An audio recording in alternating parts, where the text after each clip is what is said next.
Good evening, everyone. Thank you for joining us for our session 3 of our Flock Talk series.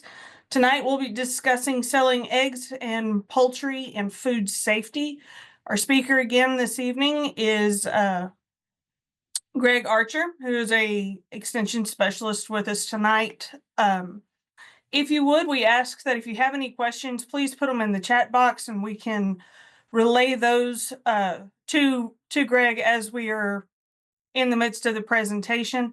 At the end, we will open it up to for you to unmute yourself and ask questions at that point in time. So with that being said, we'll go ahead and get started. Greg, it's all yours. I'm going to talk to you guys tonight again about what she just said about selling eggs. We're going to kind of start opposite order of what the title has there. That might kind of we'll go over some egg safety stuff and how you can nest management, egg handling, and cleaning, disinfection, and storage, and all those things are going to affect your your safety of your eggs. And then the last bit we'll get into is actually the rules and regulations for selling eggs in the state of Texas, which is probably for a lot of you the part you're most interested in. But I'm going to kind of go over the initial part about how to do an egg safety and food safety stuff, because that's important for if you are selling eggs or giving eggs or even just eating the eggs yourself. The reason we go over that is because salmonella has been linked a lot to outbreaks of that in the U.S. to backyard poultry flocks. This is just one from 5 years ago. There's 28 states that had a total of 97 people affected with this strain of salmonella. 17 people from that, more than a third of those were hospitalized. In that outbreak, nobody was died, but the important thing to think about this is 30% of the people infected, so 30% of those 97 people were actually children under the age of 5. So again, these are the people those are the older and the younger people were the ones who were most concerned about, because they're the ones that could actually get really sick from salmonella, ended up in the hospital, and even die at some point if they're not and they get too ill from it. So again, a lot of this comes from backyard chickens. A lot of it could come from the eggs. A lot of this, the children part of this, most likely comes because these guys look really cute. And what do little kids want to do? They want to handle them. Sometimes they want to kiss them.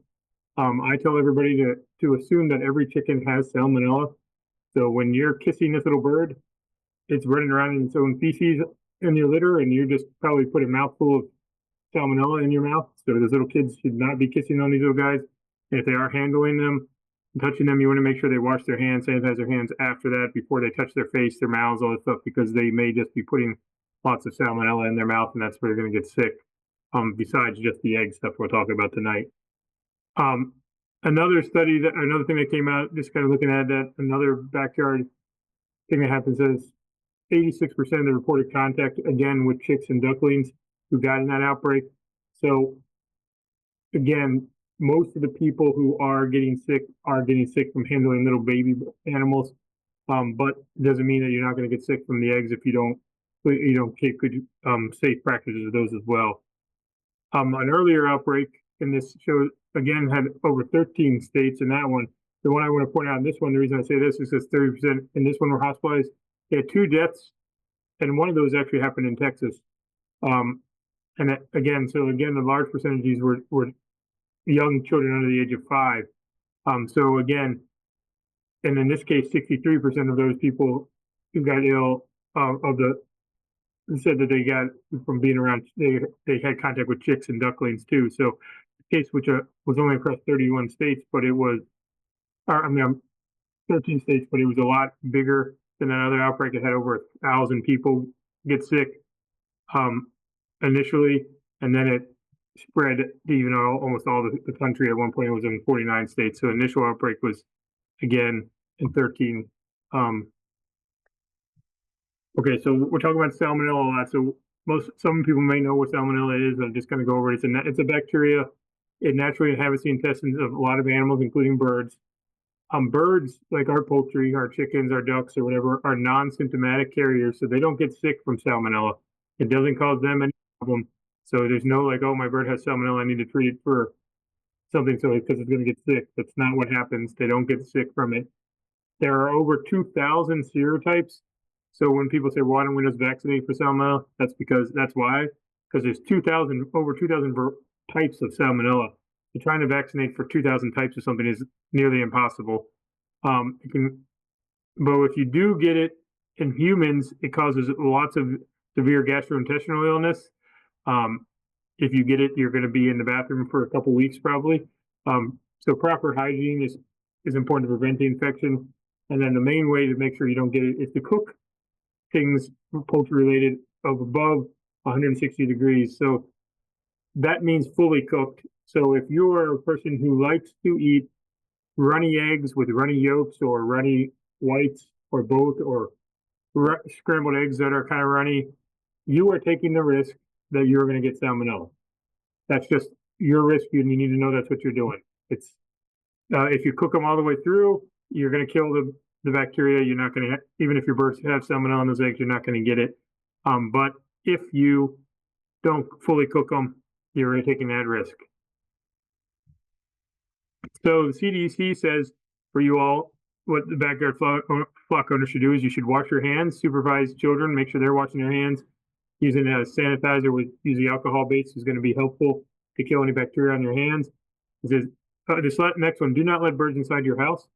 Some people in here may chuckle and think that that's crazy. Other people in here maybe don't want to admit it, but I know people have called me and who let their birds in their house like their pets. I had one lady years ago call me up and was saying, how can she get rid of these mites that were in her couch? And I was really confused because I'm like, the mites that she was describing, I'm like, these mites only live with chickens and on chickens. They shouldn't be living in your house. And finally, she let out to me that she buys those little diapers. You can buy diapers on the internet. She puts little chicken diapers on her chickens, and they live in her house. So I had to tell her, I was like, well, the only way you're going to get rid of these mites is you've got to take your chickens out of your house, because the chickens are what they're living off of. They're just going into your couch when they're not on the chickens. But again, it may sound crazy, but you don't want to do that. Let them in there, because they're carrying it. They're going to give it to all your animals. I mean, give it to you and possibly your other animals too. But do not let children younger than 5 handle birds without supervision, mainly because I said you don't want to let them kiss the bird. You don't want to do them do stuff touching their mouth and stuff, because little baby chicks are dirty. They have salmonella probably all over them. Again, don't kiss birds. I also don't snuggle birds' nests to your face, because I tell this to all young kids when I talk about stuff with chickens. Chickens like to pick shiny things. Your eyeball is very shiny. So if you let a grown chicken, let alone a little baby chicken, get next to your eyeball, they may peck you right in the eye. And that's going to be a pretty hard injury that you're going to end up with in the hospital, possibly with your eye pecked out. So I usually tell kids, yeah, it's not the best thing to kind of hold them real close to your face, because they're going to want to go peck at your eyeball. And then try not to track manure into your house on your shoes is always a good idea. Some of this may sound crazy, especially, I mean, I have cats. We all talk about it, but if your cats are in your house and they're walking, putting all types of stuff over your countertop and everywhere else. But again, chickens carry some stuff that we can get sick for, usually a lot more than like some other animals that we deal with. So best to use the best practices we can and try to limit that stuff. So microbial safety on the egg products depends on several factors. The initial population of that microorganism, so how much is your birds are carrying, how much is in the nest box where they're laying the eggs, how much is in dust, dirt on your hands that you're touching the eggs with.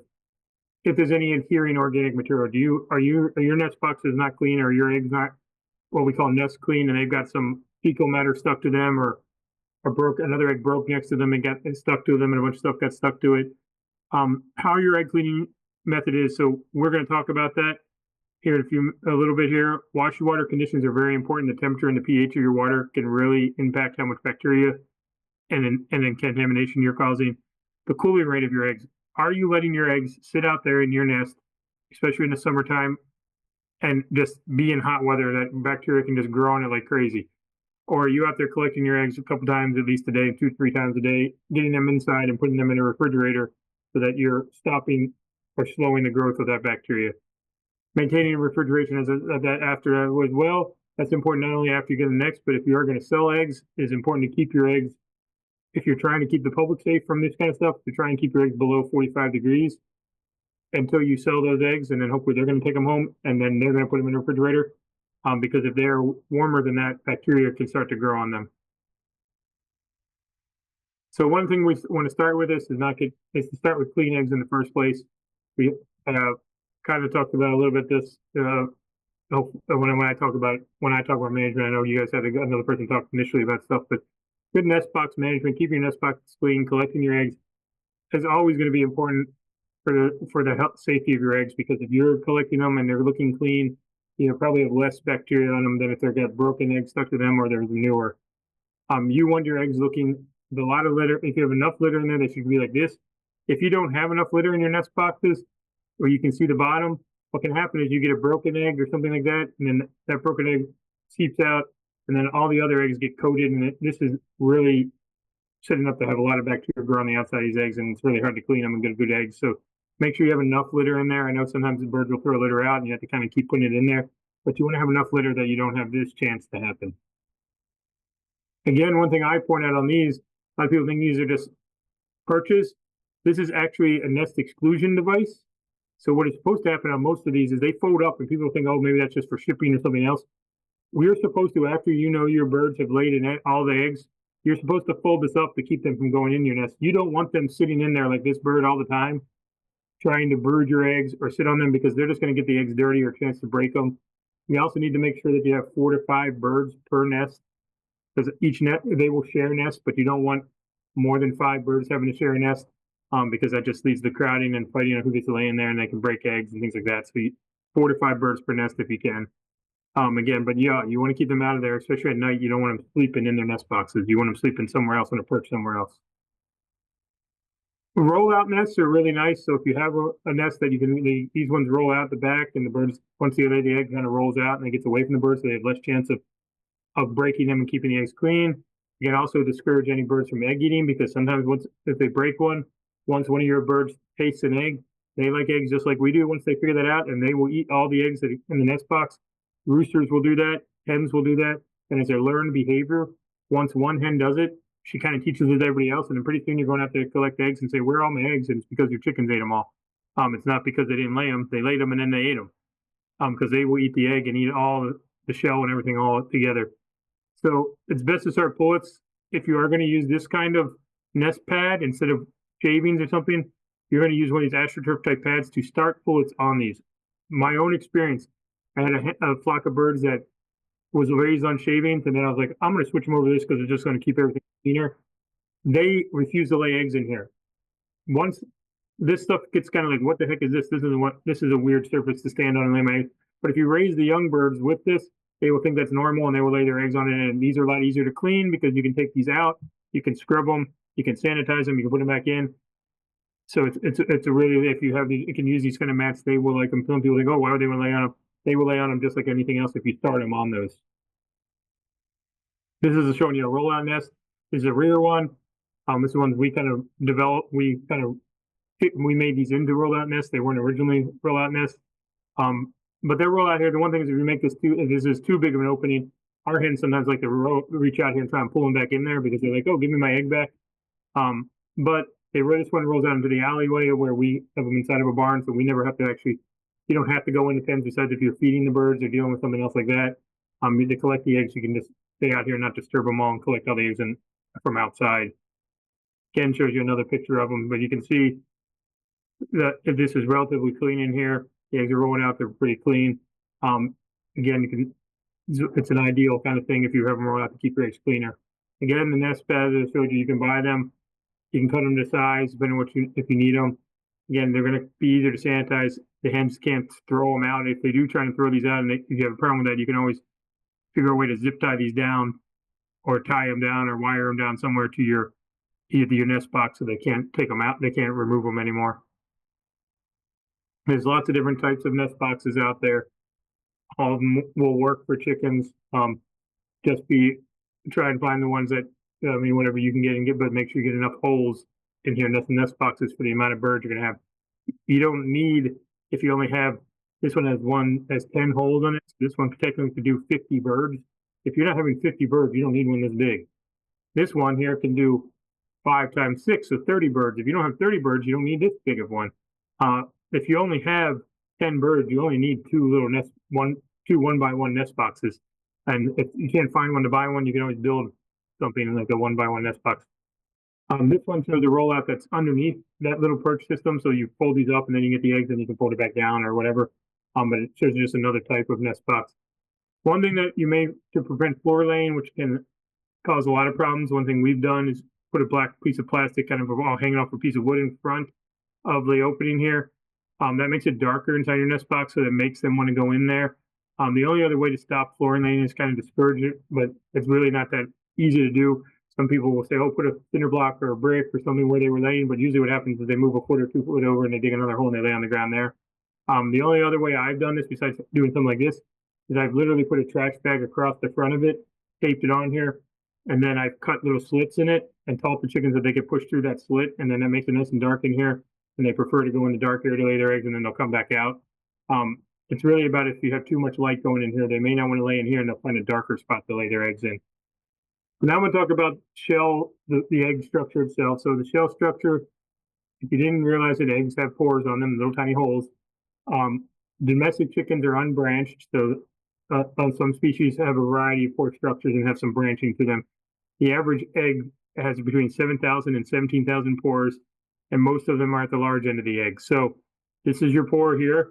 This is an electron microscope view of an eggshell. You can see here, this is kind of what we're seeing the pore here on the outside is that cuticle, or what some people call the bloom. And then you have the shell itself, and then inside the shell membrane, and then down here is where the albumin, the egg white is. But these little bacteria, these little things are very easy for bacteria to get through if they get past this cuticle to get to the inside of your egg. The cuticle, the outside part I'm talking about, sometimes referred to as a bloom, is a waxy covering of your egg. It's expelled, it puts it on there as the egg comes out of the rear of the chicken there. It helps regulate exchange of gases across the shell, and then another main point of that is to prevent microbial invasion into your egg. So again, here that cuticle on the outside of the shell, blocking that hole that is formed, so it allows air and moisture to go in and out through the hole, and it's stopping bacteria and other things from going in there if it is intact and covering that hole. Here's an overview, even closer up picture. This looks like it'd be from like the desert of Utah somewhere, and because basically an eggshell is a rock, but this is a real blown up, and this is showing it. And if I were to put on here the size of like a salmonella bacteria or something, it would be like one of these little white dots or one of these little tiny black dots, or even smaller than that. You can imagine a bacteria getting in here, you just like fall into like the giant abyss here to get inside the egg, and then they multiply like crazy in there. So if this is not covered by that cuticle, you've got a great way for the bacteria just to get in the side of your egg and contaminate your eggs really easy. Again, it's regarded by a lot of people as the best barrier against the invasion. However, the cuticle coverage thickness decreases as your chickens get older. So this is showing you a young bird. You see how thick the cuticle is and how nice it looks. But as they get older, it starts to get raggedy and thinner. So if you have older birds, you're putting the cuticle is not only is not as good a coverage as I'll talk to you in a minute, it's also not as thick and as nice of a cuticle. So there's a lot more chance for bacteria to get into older birds' eggs than it is a younger bird that just started laying eggs. So when some people have done some research and looked at cuticle coverage, looking at, again, conclude that eggs from older hens are inherently have poorer cuticles. This is brown versus white. It's kind of shown here. You look at the cuticle coverage, it can get no cuticle in 20%, very patchy 13, occasionally patchy 40%, even is only 23. White eggs even less, and as you see, it gets more patchy. And so it's really not really good. The pores are exposed in, if you look at occasional pore, and this one, so it's 70%.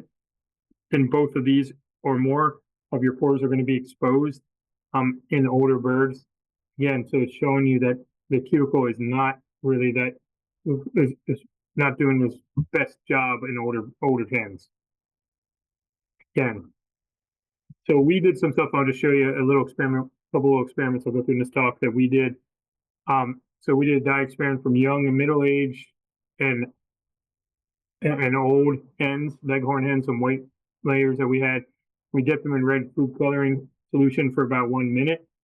So if you look at these, you see the young bird, the coverage is very good. It's very consistent. That cuticle soaked up that dye, pretty consistent. The middle one, you see this one's pretty good, but this one's got some patchiness on it, where it's missing some spots. And then when you get to the old birds, you can see there's especially this one, there's lots of open space. It's not really dark where the cuticle is going. So it shows you again, the cuticle in these older birds is really patchy and not really good. Again, showing you that there's lots of chance for invasion of bacteria. Other thing we saw, this kind of show you here, the spots on this one indicate the dye infiltrated through the pores.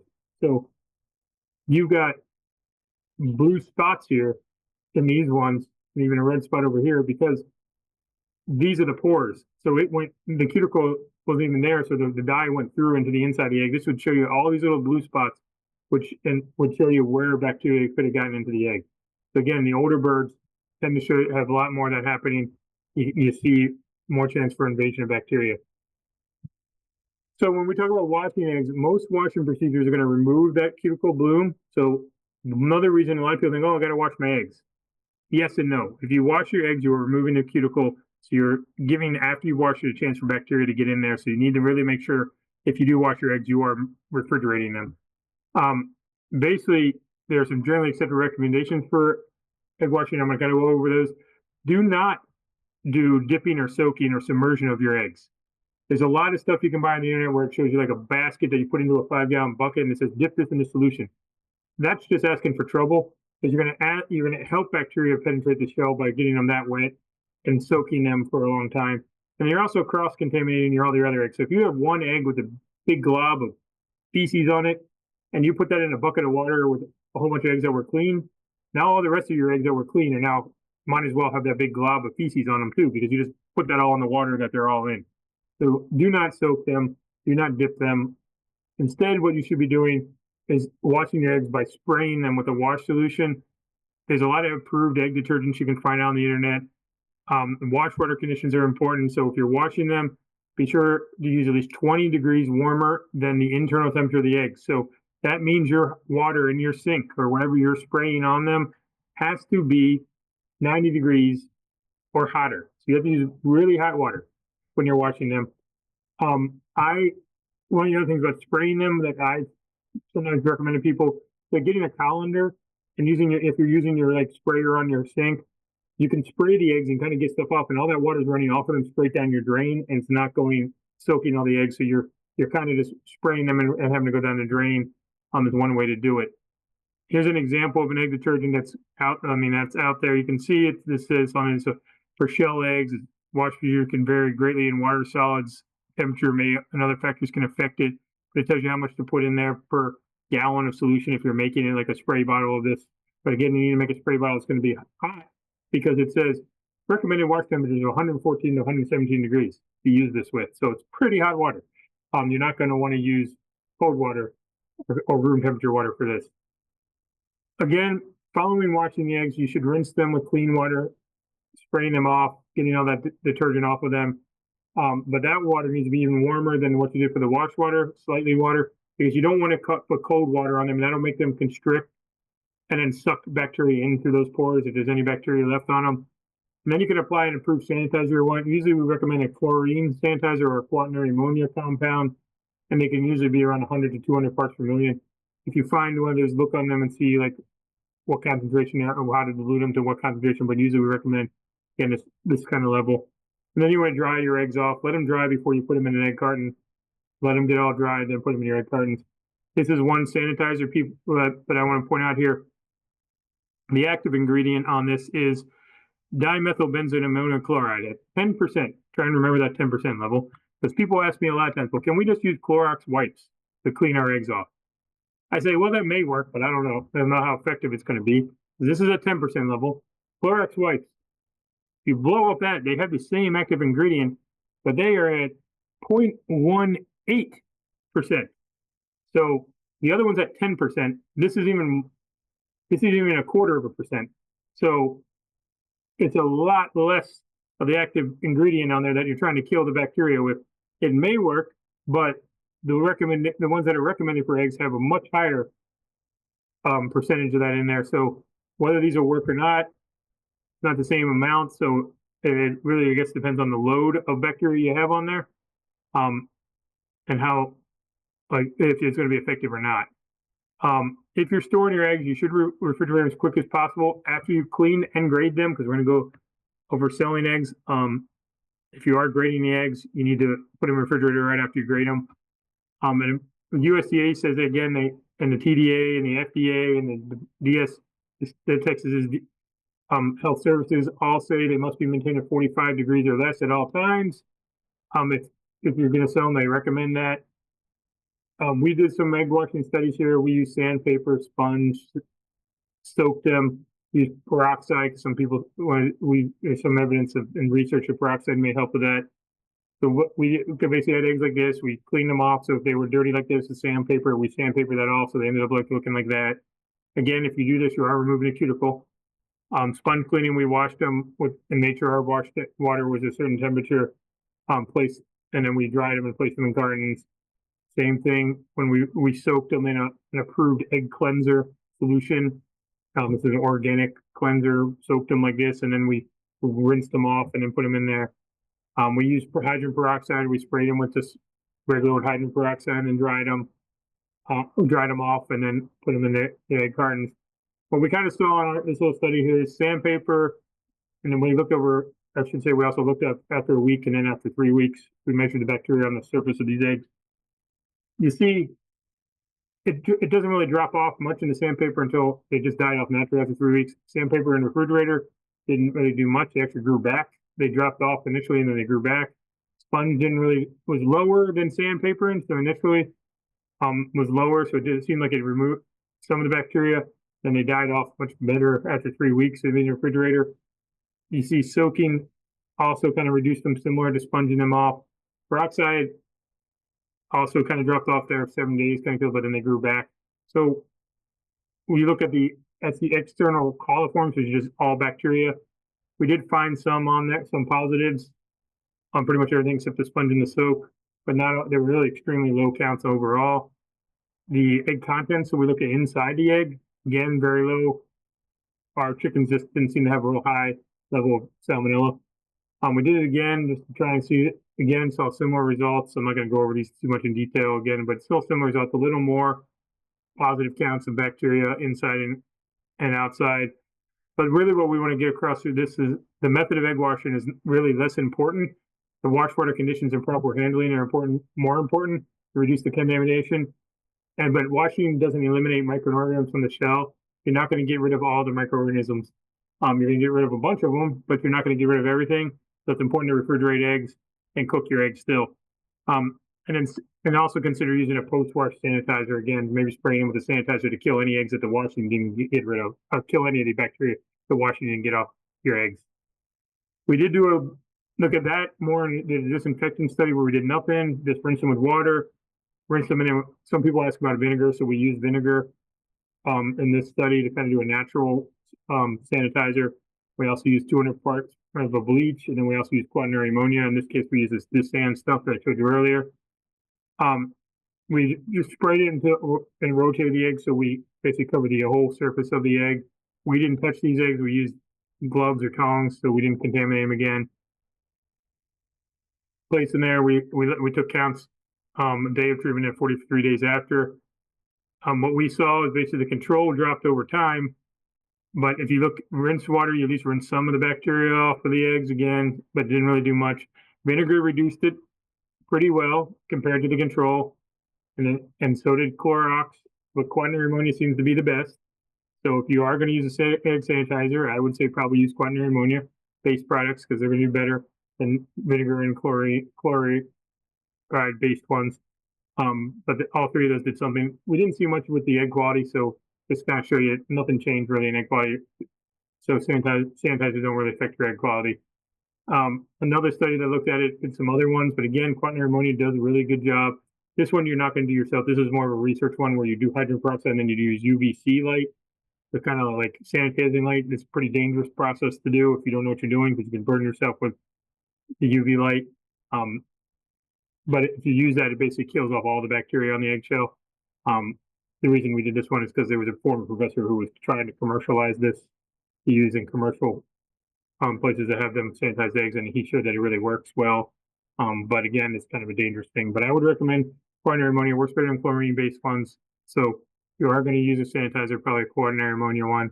Again, we looked at can people tell the difference if you put a sanitizer on the egg basically no one can tell if you use a sanitizer or not. It doesn't affect the flavor of the egg. Again, showing that here too, it doesn't affect the texture of the egg when they cook them. Nothing was affected by that. But what we said, application of disinfectant does not completely eliminate the bacteria, but again, you should wash your hands, utensils, cook your eggs well, just to be safe, even if you are using this stuff. Again, quaternary ammonia seems to be the most effective one. As I said, vinegar and chlorine solution seem to be about the same.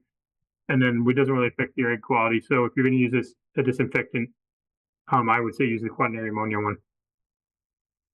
Some other stuff out there, did some other ones to just kind of go through, looking at whether or not conditions of handling conditions they use wash versus refrigerator. Some people ask about oiling your eggs, so that's why we talk about this here. Oiling eggs, and some people unwashed and refrigerated, and unwashed and not refrigerated.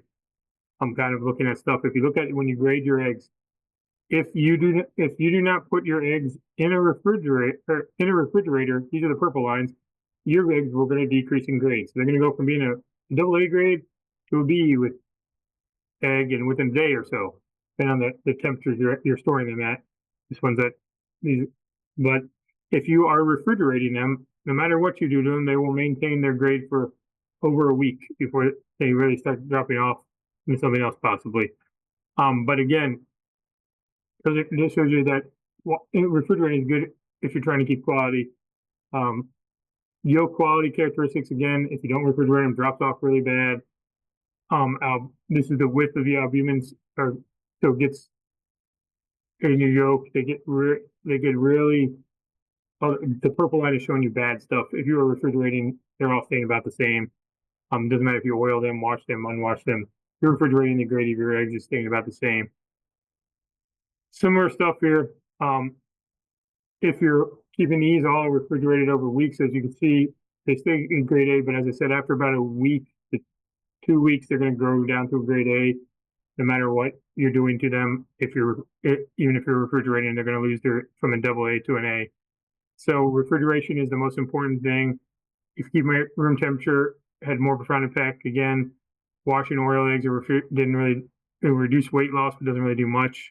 And then again, similar weight loss, and again, if you wash versus an unwashed egg. So that brings us to around the world. People say, well, around the world, they don't refrigerate eggs. Why is that? Because this is a picture in Brazil. These are all eggs for sale. They're sitting out at room temperature in a grocery store. Lots of places around the world do this. They even have a shelf life on them that says they can keep them unrefrigerated out in the room temperature for 21 days. I don't think I'd ever eat these eggs. I'd be a little worried what's going on in them. The reason I say that is because this is a picture of an unrefrigerated egg. So this green stuff that happens in it is bacteria that grew in that egg because it wasn't refrigerated. So this is what all those eggs I just showed you from Brazil had the chance of happening. You crack them open, you're going to get this nice green bacteria in there, and that would about make me want to throw up if I crack that out and we're going to cook that. So this is what we're trying to avoid by us refrigerating eggs, because if you don't refrigerate it, you're just giving the bacteria to grow, because there's a lot of nutrients inside that egg, and if bacteria's in there, they're going to use that nutrients to grow too and take over and the egg's going to go rotten. This also what can happen there if you unrefrigerate eggs. These ones were washed with cold water. As you remember, I said wash with hot water. This cold water can stuff bacteria and things inside the egg through the pores. This is actually mold inside the egg that's between the shell and the shell membrane. So this is not inside the shell membrane. This is between the shell membrane and the egg. There's mold, black mold growing inside there. So again, that's because someone washed this egg with cold water and it sucked the mold particles inside the egg, and then they grew inside. So here's some more of that showing you. These little spots, these are all where all the pores are. All these little spots sucked again that mold in there, and then they started to grow again between the shell membrane and the shell. So again, don't use cold water, use hot water. Okay, so now we're going to get into the part that you're all probably interested in. So selling table eggs in Texas, there are some rules here. So if you are selling ungraded eggs, so eggs that you're not going to grade, in the state of Texas, you don't have to grade your eggs unless you are selling certain ways. And if you want to sell graded eggs, I offer a class that I teach, like like 4 or so lectures like this, so we go over how to grade eggs. You don't have to take that class, according to the state of Texas, as long as you're following the USDA regulations for grading eggs, and you can self-teach yourself in Texas. that's good enough. But if you want to come sign up for my class, and if I think it's in the end of April, but you can ask questions and find out more about that stuff. We'll go over this stuff there too as well. But if you are selling ungraded directly to consumers, so you are selling your eggs to someone from your house or wherever else, side of the road, you're selling it straight to them, you are still required to obtain a food establishment license and meet the structural requirements for a food establishment. So that means you have to have the health authority or someone be like giving that to you. Your eggs must be labeled ungraded. So you have to label your eggs ungraded. If you're selling ungraded eggs, you must say on your packaging and on your signage, these are ungraded eggs. I got into an argument locally in my, like, I don't know if any of you are familiar with that, the like apps that are for like your neighborhood next door or whatever. I went on there because I keep seeing people post on there and they don't know who I am. They don't know I do this for a living. But I got on there and said, because they were posting some stuff that I'll go on in a minute here. And I told them, like, if you're selling ungraded eggs, you need to be labeling that you're selling ungraded eggs. And they were all getting mad at me and telling me no, they didn't. But I'm like, it's the law in Texas. You have to label ungraded because not you are trying to tell the people you are selling the eggs to that these are ungraded eggs. So that means your consumer who you're selling your eggs to then has that it's all, you're putting a responsibility on them to say, these are ungraded. You have no idea how fresh these eggs are. Even if I'm telling you they're fresh, these eggs could be 3 weeks old. Or they could have been laid this morning. But if I'm saying ungraded, I'm not giving you any guarantees that they're fresh. So that's on you. You're putting the onus on the consumer that they're taking the risk, and at least you're letting them know what risk they're taking.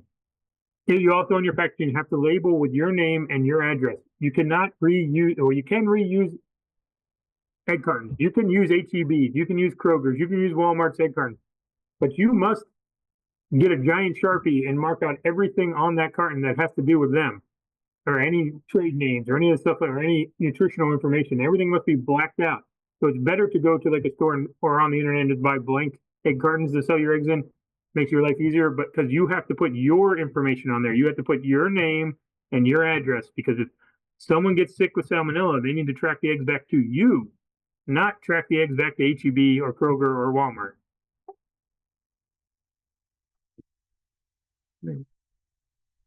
If the farmers markets are all going to have additional requirements, so if you're selling eggs at a farmers market, you also need to check with the local authorities and the farmers market to see what other rules you need to have there. So if you are selling your eggs at a farmers market, again, if you are selling at direct to consumers at the farmers market, you need that food establishment license. The other thing that Texas is going to require you to have is a roadside vendor's license. So you also have to get this roadside vendor's license. There's also, this says new rules, this is kind of old. There are some other rules out there for the farmers market in the state code. I recommend, if you have questions, to contact the health and safety department or your local health government offices for health. You can call them at this number, or this, you can email them or contact all these numbers and ask them what else you need. But a lot of people go to farmers markets and don't have either of these two things, and technically they're breaking the law. And if they were to get caught by someone who was coming out there checking on the stuff, these can result in fines and other stuff. So just do your due diligence. I don't think these cost much to get. It's just you need to get them if you're selling eggs. So as I just talked about, these are eggs bought from a roadside stand. So what's wrong with this picture? It says HEB, has all their nutritional information in here, has a bunch of stuff. It's against the law to sell your eggs on the road or anywhere else with somebody else's stuff on them. Don't do this. It's bad news. If you are selling your eggs to retail, so right now in the state of Texas, these are the rules. So this could change soon because there are some legislation trying to go through Texas right now where they're trying to make it that you don't have to grade eggs anymore in the state of Texas. Some people, like in the backyard chicken community, may think that's a good idea. I personally think that's not the greatest idea, because if we have people selling non-graded eggs to restaurants or food trucks, I would prefer to know that those are fresher eggs and it's somebody's eggs they've had sitting on there for 3 weeks and they couldn't sell it to the farmers market, so they're going to sell them to some restaurant for cheap, and then we're all going to get sick when we go to that restaurant. So we prefer to keep the grading going. I know it's kind of a pain for some people to have to do. It's actually not that hard. But if you are selling directly, you're not if you're selling directly a retail establishment, that's a store, any type of store, any restaurant, bakeries, food trucks, anything that's a food establishment, you're not allowed to sell ungraded eggs anymore. You then are going to have to sell graded eggs to them, which means you're going to have to get this Texas egg license from the Texas Department of Agriculture. There's some different rules for packaging and labeling, inspection of your eggs facility that are associated with that.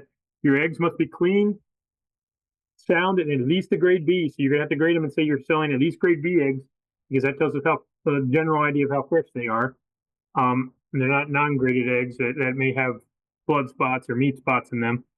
And then you're required to deliver them in refrigerated equipment at 45 degrees or less when you're delivering them to these stores, even if it's a food truck. So selling the graded eggs, again, you're going to need it. You can contact the TDA for finding out more about egg licensing requirements and what it's going to be. They charge you basically, but that works. You have to keep records, and then you have to report to them monthly. And then they're going to take a cut, like the government does. They're going to want like some fraction of a penny per egg you sell or something. It's like paying your taxes. They're going to want a little cut of it if you're selling graded eggs. And there's some other rules if you're wanting to say you're selling organic eggs. This is the number to call if you want to sell organics. Organic eggs.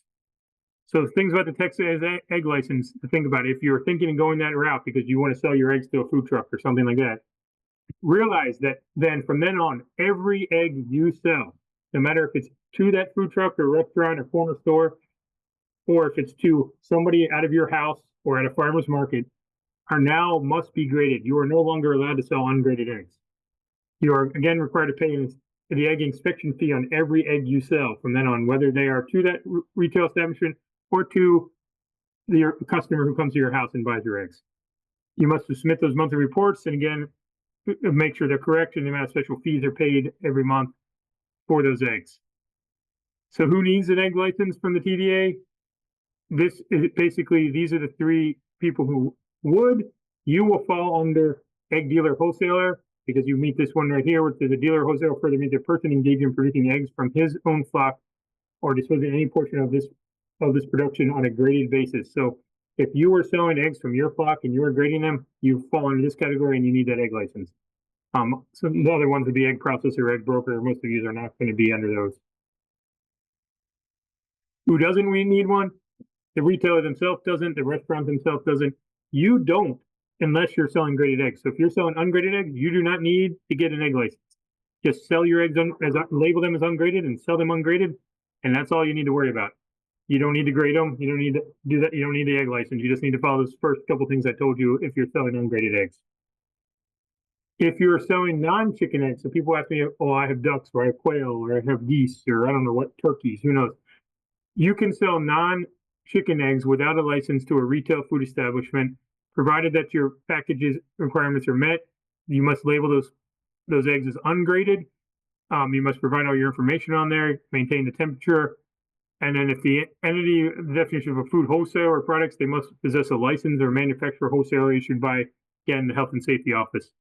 For more on that, you can do that. But otherwise, you can sell, you don't have to grade quail eggs, or duck eggs. You can sell those, you just got to label that they're ungraded. You do not need to be certified in the state of Texas. Some other states require you to pass a test and get a certification. I will give you a little, if you take my class and you pass this little test at the end, I will give you a certificate that says you've taken my course and you passed it. Just do it for your own satisfaction if you want that. But simply applying USDA standards, all Texas requires at the moment. Follow those standards, and eggs must meet the grade standard written on the package through the point of sale. So if you grade your eggs and you say it's a grade A egg, it has to be a grade A egg when you actually sell it, not I graded it and then 2 weeks later I sell it, and if it's no longer a grade egg, you can't sell it. That's why I tell you to refrigerate right after you grade it, because you can help maintain that.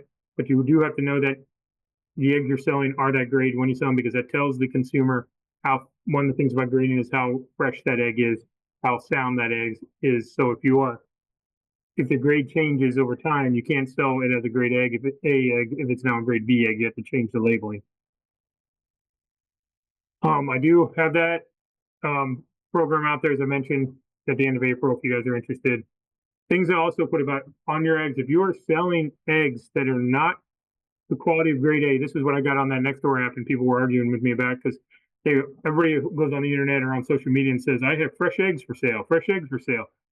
In the state of Texas, if you are selling ungraded eggs, you cannot say that your eggs are fresh, select, yard eggs, Henry eggs, new laid eggs, infertile eggs, caged eggs, or any other words of similar meaning, because that indicates that those eggs are grade A eggs. If you're selling anything below a grade A egg, you cannot call it fresh. It is a misdemeanor in the state of Texas to call it a fresh egg if it is not grade A or higher. So people are like, well, I'm just saying because I want people to know that my eggs I'm getting fresh eggs from my backyard chickens. I'm like, you can't say that. It's illegal. It's a misdemeanor. You don't want to get fined for it. Someone try. I mean, I don't know if they're ever going to, they would actually enforce it, but I always say just, you don't want to be the first person to be targeted for it, or if when they start, they're going to crack down on it. But that's what I got in the argument on the Nextdoor app. The people were sitting there, they were saying their eggs were fresh eggs. And then I'm like, well, you can't say that in the state of Texas unless you're grading them. And they were like, got all angry at me. And I'm like, trying to tell them, well, look, I'm the guy who teaches the egg grading class in the state of Texas. So I think I know what I'm talking about, but they still didn't. I think they got more grumpy with me. So you get, I'm just as they say, the messenger. And so I tried to tell them, I was like, I'm just trying to educate everybody as part of my job, not trying to be the bad guy here. I just don't want anybody getting in trouble, and I want the public to know what they're buying. Because if they think they're buying fresh eggs, they need to be grade A. If you're trying to figure out what egg sizes would be, the USDA standard says this for the size of eggs. If you're trying to label your thing saying I'm selling large or extra large or jumbo eggs, the ounces per dozen versus the ounce per egg versus grams per egg, it's whatever your scale is. A case of eggs is 30 dozen, so that's a lot of eggs. But if you're trying to figure out what they are, your eggs need to average. Need to be I guess this needs to be the minimum average. So your eggs need to be this weight in order to be these categories. If you're looking to sell meat, just in case anybody wants to sell meat, there's a whole, that's also regulated Department of Health and Services. There's a meat safety assurance unit. You can contact them to find out more about it. But basically, if you are selling, most of you won't ever do this. If you're selling more than 10,000 birds a year, you need to have a grant of inspection, which is, and have wholesale distribution, have a HACCP plan, all the SSOPs and daily inspection. If for some reason, if you're trying to even have a lot of birds, broiler birds and stuff, just sell 9,999, you'll be fine. You won't have to do this part. Because then you can get an exemption for less than that. That allows for retail sale at farmers markets, restaurants, and stores. Approved inspection, you'll have approval inspection and periodic routine inspections of your facilities if you're doing this. And if you are selling to farmers market, make sure you check their rules as well. If you can also have this thing called a grant of custom exemption, which allows for processing for owner of the animals, not for retail sales. So some people want to get into this business where they go around to like the kids who are growing birds for like FFA or 4-H, and they want to go do a mobile processing facility, and then you can do that do that for people, but you need this custom exemption, and it means that you have to label and let the people know that birds you're processing aren't for retail sale; they're just for their own personal consumption. So I mean that's another thing. If you are selling live poultry in the state of Texas, so you say you're gonna sell ready to lay pullets, so you're selling chicks because you're gonna hatch out chicks and sell them. You have to meet again the regulations of Texas Animal Health Commission. There's some rules that are in the state code for that. You can contact them. There are some reportable diseases that I mentioned last time that we need to work. Or when I talk about the disease stuff, we'll talk about. You need to worry about these. These are the bacterial ones. You need to worry about those. One of the ones these are ones we're just trying to keep these out of Texas. So if your birds test positive and things, so you're going to want to kill all your birds. That's basically what happens if they test positive around there. They're going to come out there and basically ask you to depopulate.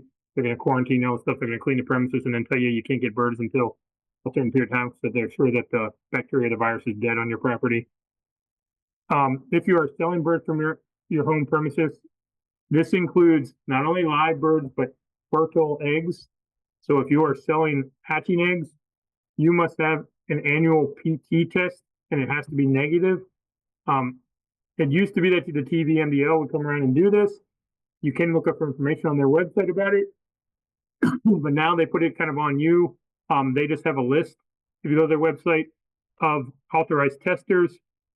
They will come out to your house test your flock for PT. It's a pretty easy test. They just basically usually they just kind of with a needle poke the comb of your birds, get a little drop of blood, put it on a slide. If it has a certain reaction, it says that your birds are positive. If it doesn't, they're negative. It's a pretty fast, easy thing to do. How much they charge you nowadays? It used to be a set fee when the state was in charge of it, when TVMDL would do it. But now that they have independent PT testers out there doing it, it's basically how much the PT tester you contact wants to charge you. So maybe you want to call multiple ones and get the best offer. I don't know. But that's how they do that now. How much does it cost? Again, it depends on the person. You have to contact those agents to schedule that. You can have your local vet do it, but they have to submit those results to the TVMDL within 10 days of the negative results and 24 hours for positive results. So the TVMDL can, when the veterinarian is getting that information, otherwise use one of those authorized agents.